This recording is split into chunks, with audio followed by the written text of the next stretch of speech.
पलूस तालुक्यामधील एका गावामध्ये 12 वर्षाच्या अल्पवयीन मुलीवर नराधम बापाने दारूच्या नशेत वारंवार अत्याचार केल्याची घटना उघडकीस आलेली आहे।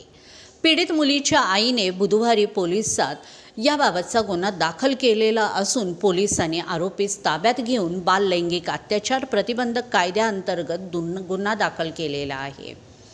नवऱ्याच्या त्रासाला कंटाळून पीडित मुलीची आई परगावी राहते, त्यामुळे पीडित मुलगी आजीसोबत राहत होती। 19 मे रोजी वार्षिक परीक्षा देऊन ती मुलगी घरी आल्यानंतर रात्री जेवण करून आजीजवळ झोपली असता नराधम बापाने दारूच्या नशेमध्ये घरी येऊन आजीच्या कुशीमध्ये झोपलेल्या मुलीला अलगद बाजूला करून दुसऱ्या खोलीत नेऊन तिच्यावरती अतिप्रसंग केला।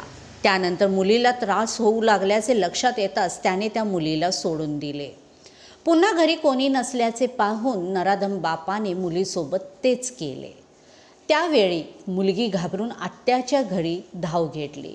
घडल्या प्रकाराबद्दल त्या मुलीने कोणालाच काही सांगितले नाही। पुन्हा बापाने गोड बोलून आत्याच्या घरातून ह्या मुलीला घरी नेले व पुन्हा या मुलीवर अत्याचार केला। त्यानंतर या मुलीने धाडस करून घडलेला सर्व प्रकार आपल्या आईला सांगितला। आईने क्षणाचाही विलंब न करता सरळ पोलीस ठाणे गाठून आपल्या पतीच्या विरोधात तक्रार दाखल केली। पोलिसांनी तत्काळ आरोपीस ताब्यात घेतले। मुलीची वैद्यकीय तपासणी करण्यात आली आणि पोक्सो अंतर्गत गुन्हा दाखल करून अधिक तपास पोलीस निरीक्षक संदीप पाटील हे करीत आहेत।